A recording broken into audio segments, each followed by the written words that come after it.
Hello everyone, how are you class.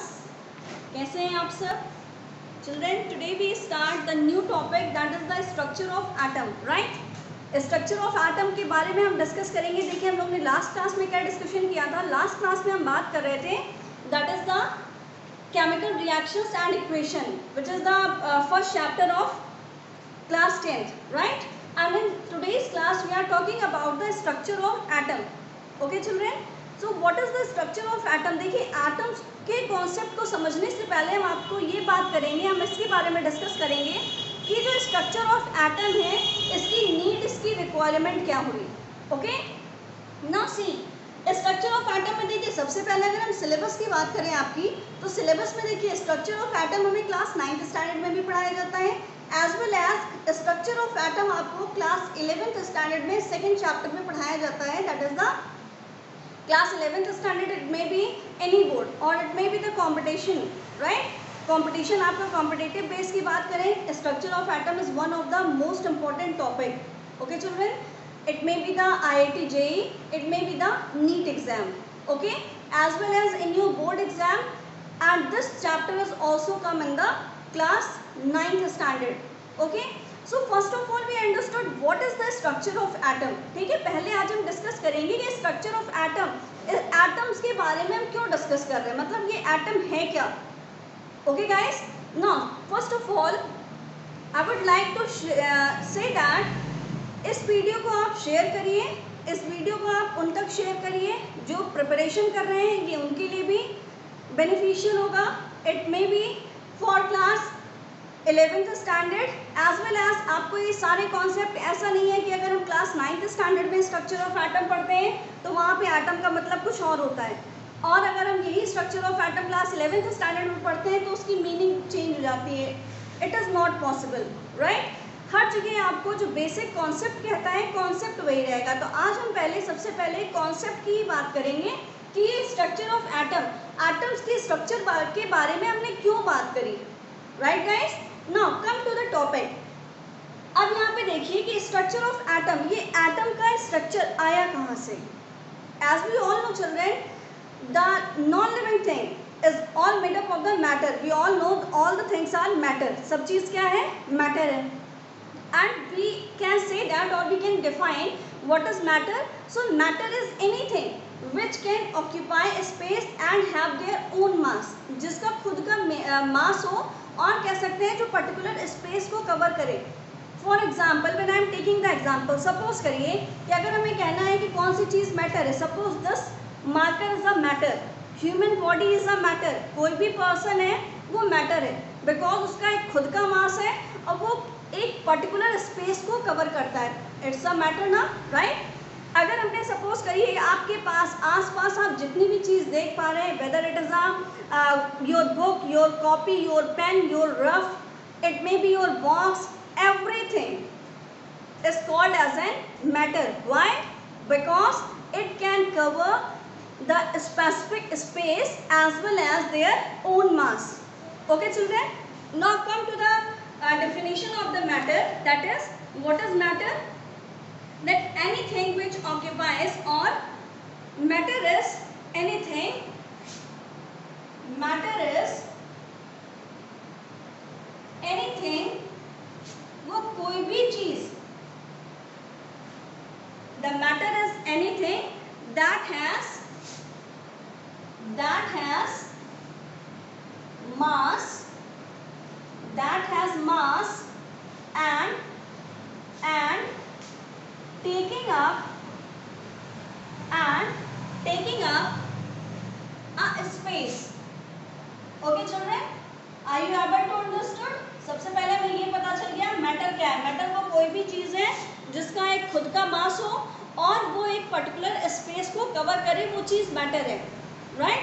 अब देखिए, ये अगर चीज़ें मैटर होगी, अगर सपोज करिए दिस इज द मैटर, अगर ये मैटर है तो ये किसी ना किसी चीज़ से मिलके बनी होगी। For example, when I am taking the example, suppose करिए कि इससे पहले हम लोगों ने बायोलॉजी पोर्शन भी पढ़ रखा है, तो वहाँ हम एक चैप्टर पढ़ते हैं the fundamental unit of life, and we all know children what is the fundamental unit of life. The fundamental unit of life is cell. It means that जितने भी लिविंग ऑर्गेनिजम्स बने हुए हैं वो किस चीज़ से मिलके बने हैं, वो छोटे छोटे पार्टिकल जिसको हम सेल कहते हैं. This is the basically the structural और functional unit of living organism. But when we talk about the matter, अगर हमने किसी सपोज करिए मैटर की बात करी, अगर ये मैटर है तो ये भी तो किसी ना किसी चीज़ से मिलके बना होगा, किसी ना किसी पार्टिकल से मिलके बना होगा. अब इसके जो सबसे छोटे particle, it means that the smallest particle of this matter is called as an atom. Right children? Suppose करिए कि अगर हमें एक दे दिया गया, एक कोई सब्सटेंस है, सपोज करिए अगर आपकी ये बुक है तो ये आपकी जो बुक बनी, तो ये बुक ऐसे नहीं बन गई कि आपका ये बुक हो गया, ये बुक खाली एक मैटर ही है. तो बना किस चीज़ से, मिल्क किस चीज़ से बना है, तो ये बना किस चीज़ से होगा, the smallest particle of an matter is called as an atom. और वी कैन राइट दैट. देखिए अब हमें यहाँ पे समझ में आ गया मैटर क्या है.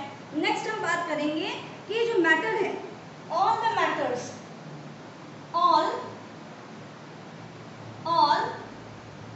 Matter is made up of an atom. किससे मिलके बने होते हैं, ये सारे के सारे एटम से मिलके बनते हैं. जितने भी एटम्स होते हैं उनसे मिलके बनते हैं क्या, मैटर्स बनते हैं. Right. Now come to the topic that is the structure of atom. अब देखिए हमें ये समझ में आ गया कि अगर ये मैटर है तो ये किस चीज़ से मिलके बना है, ये एटम से मिलके बना है. राइट. अब सबसे पहले जो कॉन्सेप्ट दिया था, सबसे पहले जो थ्योरी आई थी, सबसे पहले थ्योरी एटम्स के बारे में, एक महर्षि कन्नड़ के बारे में हम लोग ने पहले सुना होगा. तो उन्होंने बताया था कि जितने भी यूनिवर्स में थिंग्स हैं वो पंच तत्व से मिलके बने. राइट. उन्हें जब उन्होंने ये कॉन्सेप्ट दिया तो उसके बाद का कॉन्सेप्ट जो एक एटम का कॉन्सेप्ट आया वो डाल्टन ने दिया. Right children. तो ये डाल्टन की थ्योरी ने सबसे पहले बताया था कि ये जो एटम का टर्म होता है, atom means the single which are indivisible, जिसको हम तोड़ नहीं सकते, जिसको हम ब्रेक नहीं कर सकते, उसको हमने कहा एटम. इट मीन्स दैट हमने मीन्स डाल्टन ने. Right children. तो उन्होंने क्या कहा कि ये जो एटम्स होता है, एटम्स आर इनडिविजिबल पार्टिकल, जिसको तोड़ा ना जा सके वो होते हैं एटम्स. उसी को हम एटम्स कहते हैं. अब देखिए कितने सही थे कितने गलत थे, ये तो उस टाइम वो डिस्कवरी कर रहे थे. राइट. अब सबसे पहले अगर वो डिस्कवरी कर रहे थे, अब वो डिस्कवरी करने में हमें ये तो बता रहे थे कि वो एटम है, इनडिविजिबल पार्टिकल है. काफ़ी सारी पोस्टुलेट्स उन्होंने हमें दे दिए कि कितने सारे एटम्स हैं, तो कितने कंपाउंड्स बन रहे हैं, तो किस रेशियो में बनेंगे, कितने एलिमेंट हैं, तो वो कैसे एलिमेंट की प्रॉपर्टी होगी, मास कैसा होगा, इन सब के बारे में तो डाल्टन ने हमें बताया. एज वेल एज उनके कुछ ऐसे भी लिमिटेशंस थी जो चीज़ें वो नहीं बता पाए थे Dalton. That is called the limitation of Dalton theory. Okay. तो सबसे पहले देखिए हम बात करते हैं कि जो एटम का कॉन्सेप्ट आया था कि all the matters are made up of an atom. तो ये एटम का जो पोस्टुलेट दिया that is called as the Dalton atomic theory. Right children. अब डाल्टन एटॉमिक थ्योरी के बारे में हम डिस्कस करेंगे कि डाल्टन एटॉमिक थ्योरी है क्या. तो हमने आपको सबसे पहले क्या बताया, डाल्टन ने हमें क्या समझाया था कि एटम्स आर इनडिविजिबल पार्टिकल, जिसको तोड़ा नहीं जा सकता, जिसको ब्रेक डाउन नहीं किया जा सकता, उसको हम कहते हैं atom. Okay, now I am writing the topic that is the what is atom, what is an atom. atom हम किसको कह सकते हैं.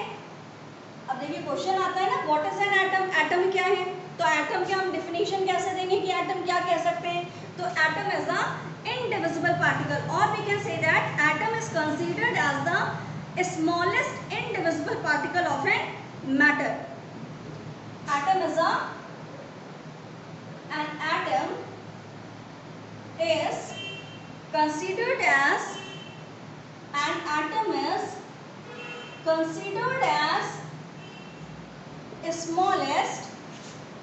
smallest indivisible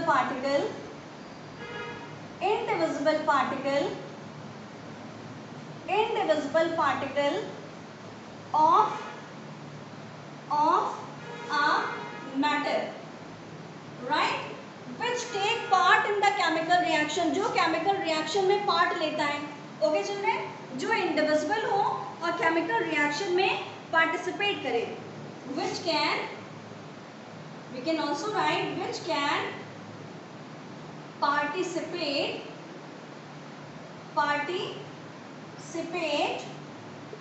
in the chemical reaction. In the chemical reaction. Is this clear to you all children? देखिए अब हमें समझ में आ गया कि एटम क्या है. एटम एक स्मॉलेस्ट इंडिविजुअल पार्टिकल है और वो केमिकल रिएक्शन में पार्टिसिपेट करता है. अब उन्होंने एटम क्या कहा, ये स्फेरिकल होता है. अब स्फेरिकल ही क्यों बताया कि ये स्फेरिकल होता है, या सर्कल में होता है, या ना तो रेक्टेंगुलर होता है ना फिर ये स्क्वायर में होता है. तो स्फेरिकल, देखिए स्फेरिकली इन्होंने क्यों कहा था, इन्होंने कहा था ये एक सॉलिड स्फीयर के तरीके से एटम दिखता है, राइट, और जिसको हम ब्रेक डाउन नहीं कर सकते. इसीलिए हम लोग ने वर्ड यूज किया था इनडिविजिबल पार्टिकल, जिसको ब्रेक डाउन ना किया जा सके. ओके चिल्ड्रन, अब यहाँ पे देखिए हम बात करते हैं, ये प्रपोज किया था, this is proposed by the Dalton. Now come to the postulates. First of all you take the screenshot. Okay children, now come to the postulates of Dalton atomic theory. अब डाल्टन एटॉमिक थ्योरी के बारे में हम postulates के बारे में discuss करेंगे कि पोस्टुलेट्स क्या कहते हैं. ओके, सबसे पहले देखिए we are talking about the Dalton's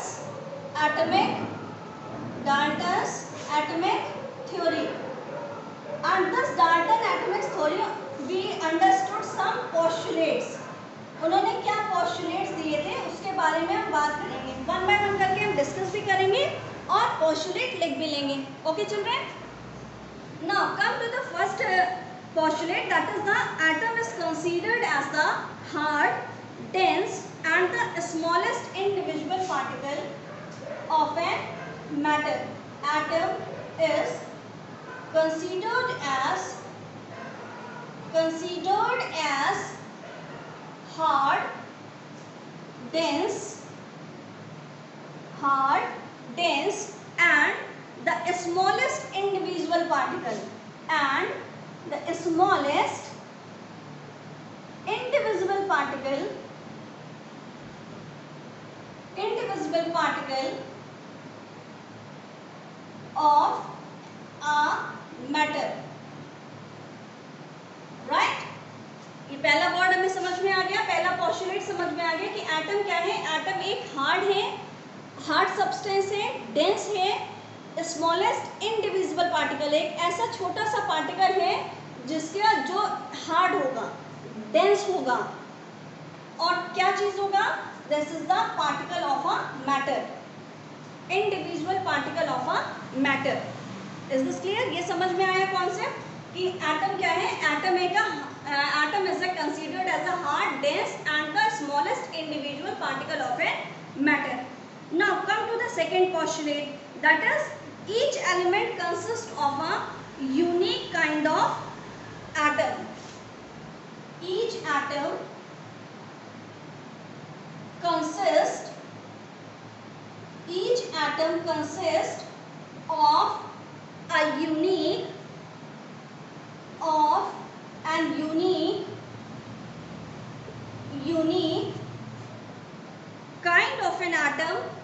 unique kind of an atom,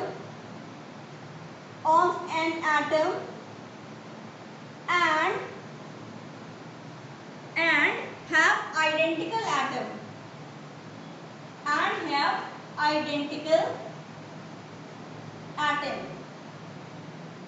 right, ये कॉन्सेप्ट समझ में आया कि ईच एटम और each element, this is the each element. जितने भी एलिमेंट्स होते हैं वो एलिमेंट्स क्या हैं, वो एक यूनिक काइंड ऑफ एटम से बने हैं. ऐसा नहीं होता कि आपका अगर सपोज करिए कि नाइट्रोजन है तो नाइट्रोजन किससे, नाइट्रोजन अगर एक एलिमेंट है तो नाइट्रोजन के एटम से मिलकर बना होगा. It means that is a unique kind of an atom. Unique kind of atom nitrogen का प्रेजेंट होगा. इसमें ऐसा नहीं है कि इसमें आपको कार्बन के भी एटम्स मिलेंगे, इसमें आपको ऑक्सीजन के भी एटम्स मिलेंगे. And it is also not possible कि इसमें आपको हाइड्रोजन्स के भी एटम मिलेंगे. इट मीन्स दैट जो भी एलिमेंट होगा उसका जो एटम होगा वो एक यूनिक काइंड का एटम होगा and have the identical atoms और देयर मासेस, और हर एक का आइडेंटिकल मास होगा. राइट, अगर सपोज करिए कि अगर हमने नाइट्रोजन की बात करी तो नाइट्रोजन का अगर मास हमारा 14 होता है तो नाइट्रोजन के हर एक एटम का मास 14 होगा। जितने एटम्स उसमें प्रेजेंट होंगे हर एक एटम का मास 14 होगा। ऐसा नहीं है कि सपोज करिए कि यहाँ पे जितने भी नंबर ऑफ एटम्स लगे तो एक का मास 14 हो, दूसरे का 12 हो, तीसरे का 10 हो, चौथे का 11 हो, तो ये वैरी नहीं कर सकता। जितने भी नंबर ऑफ एटम्स प्रेजेंट हैं उतने हर एक का जो मास होगा वो मास आपका कितना होगा, 14 ही होगा। Okay children, this postulate is clear to you all. Now come to the third postulate, that is the atoms of different element have different property. Atoms of different element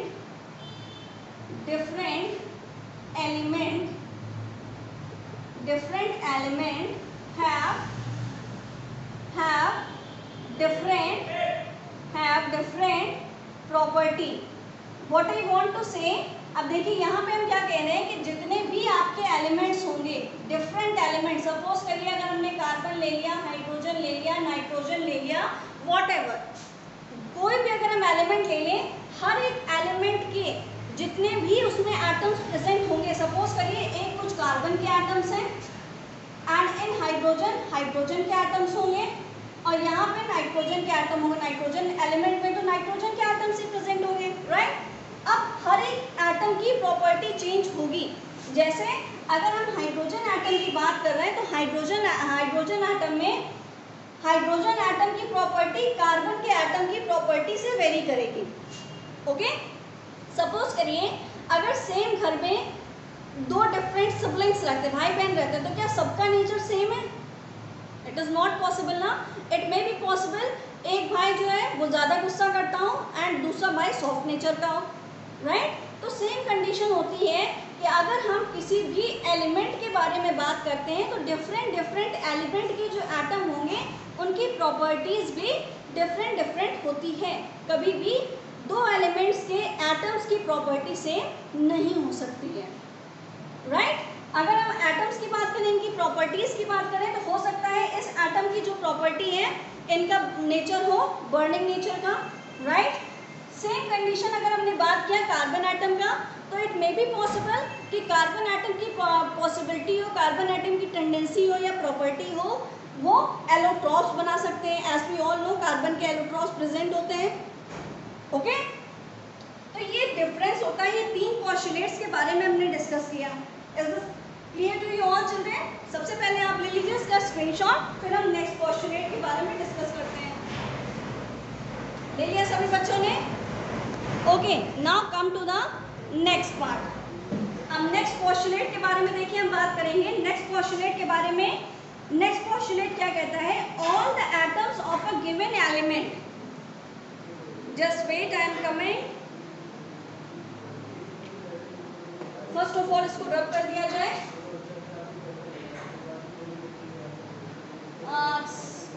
fourth postulate के बारे में हम discuss करने जा रहे हैं। Fourth postulate में देखिए, फोर्थ पोस्टुलेट क्या कहता है? All the atoms of a given element have same atomic mass, have identical property, right. Fourth के बारे में हम डिस्कस करने जा रहे हैं। All the atoms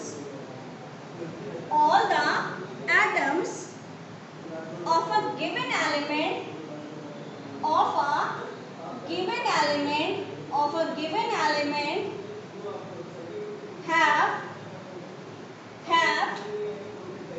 same atomic mass,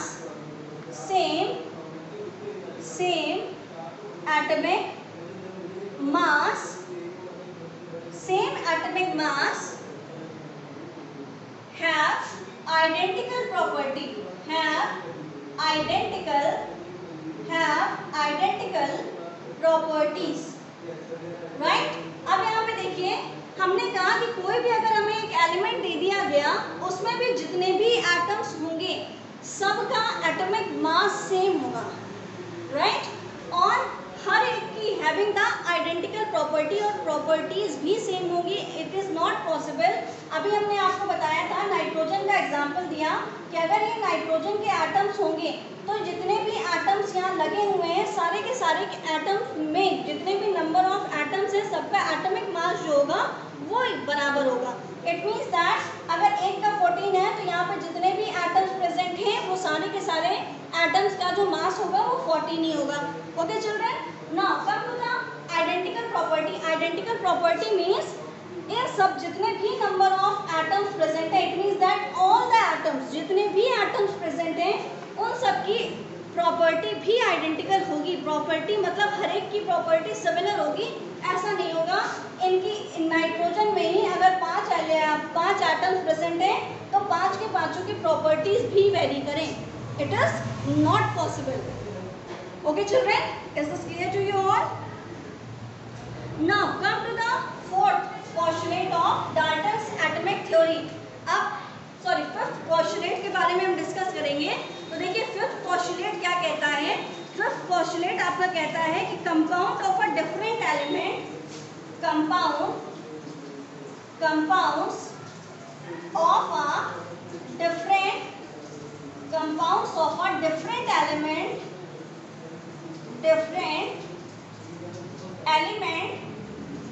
compounds of a different element are formed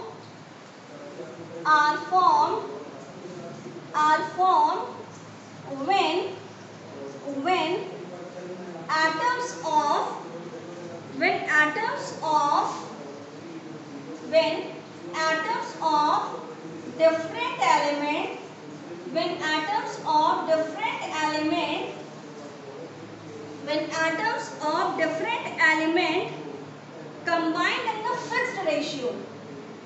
Combined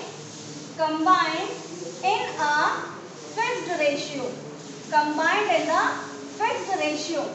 right, यहाँ पे देखिए हम क्या कह रहे हैं कि अगर यहाँ पे सपोज करिए हमें अगर NaCl बनाना है तो NaCl में क्या है, अगर आपका सोडियम है आपका और Cl लग रहा है, ठीक है।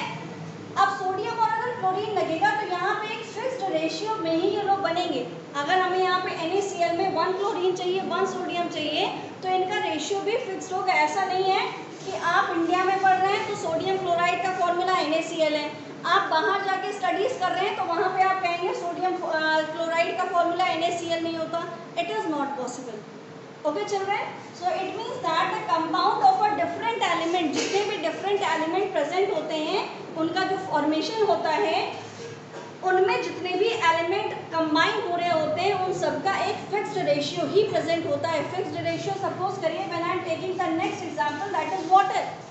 अगर वाटर की बात करें तो देखिए वाटर का फॉर्मेशन तभी होगा जब 2 हाइड्रोजन और 1 ऑक्सीजन कंबाइन होंगे, राइट। जब 2 हाइड्रोजन 1 ऑक्सीजन से कंबाइन होंगे तो हाइड्रोजन का फॉर्मेशन होगा। इट मीन्स दैट ये भी एक फिक्स्ड रेशियो में ही मिलेंगे। Okay, is this clear to you all? Now come to the last postulate, that is the chemical reaction involving, that is the sixth postulate, chemical reactions involve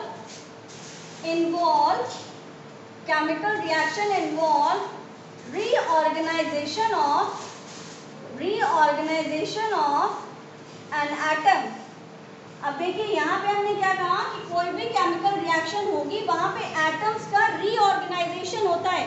suppose when I am taking the example H2 react with O2 it will give H2O।